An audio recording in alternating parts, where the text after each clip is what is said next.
કળિયુગી કુપુત્રના કુકર્મોથી કંપી જશો। કેનેડા ગયેલા દીકરાનું 40 લાખનું દેવું ન ભરી શકતા માતા પિતાએ આપઘાત કર્યો। કળિયુગ વિશે શાસ્ત્રોની સાથે લોક સાહિત્યમાં ખૂબ જ કહેવાયું છે, ત્યારે આ કળી કાળનો પ્રભાવ શરૂ થઈ ગયો હોય તેવો બનાવ સામે આવ્યો છે। સુરતમાં એક દીકરાએ સંબંધોની ગરિમાને લાંછન લગાવતો હોય તેવી ઘટના પ્રકાશમાં આવી છે।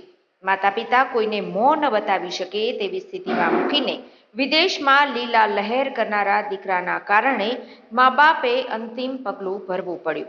સંબંધોની દુન્યવી જાળ પરથી વિશ્વાસ ઉડવાની સાથે કંપારે છૂટી જાય તેવી સ્યુસાઇડ નોટ લખીને સજોડે માતા પિતાએ જિંદગીનો અંત આણ્યો હોવાની હચમચાવતી ઘટના સામે આવી છે। ચુનીભાઈએ સ્યુસાઇડ નોટમાં દીકરાને થોડો ઠપકો આપતા લખ્યું કે દીકરા, તું તો અમને ભૂલી ગયો, પરંતુ હું મારા પૌત્ર અને તારા દીકરાને ભૂલી શક્યો નથી। હું તને ખૂબ જ પ્રેમ કરું છું। આટલા વર્ષમાં મને તેની ખૂબ જ યાદ આવતી હતી, પરંતુ તે અમારી સાથે જે કર્યું તે કર્યું, પણ તારો દીકરો તારી સાથે આવું ન કરે તે માટે હું ભગવાનને પ્રાર્થના કરું છું।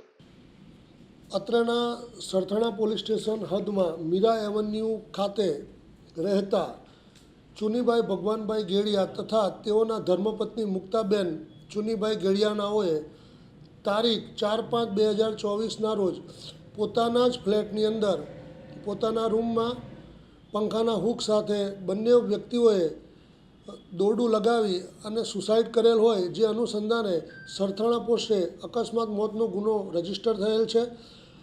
સદરુ અકસ્માત ગુનાની તપાસ PSI PN ખાચર લસકાણા ચોકીનાઓ કરી રહેલ છે।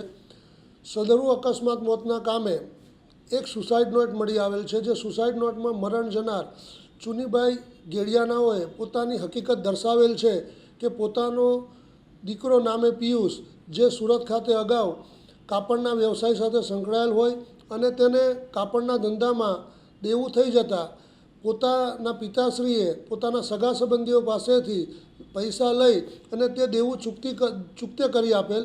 ત્યારબાદ આ પિયુષ કેનેડા જતો રહેલ છે અને કેનેડામાં હાલ રહે છે, પરંતુ કેનેડા ગયા પછી પિયુષનું વાણી વર્તન તેના મા બાપ સાથે બદલાઈ જતા અને તે કોઈપણ રીતે સંપર્કમાં ના રહેતા, વાતચીત ના કરતા, તે બાબતનું તેઓને લાગી આવતા પોતાનું તથા પોતાની પત્ની બંને સુસાઇડ કરેલ છે, જે હકીકત તેઓએ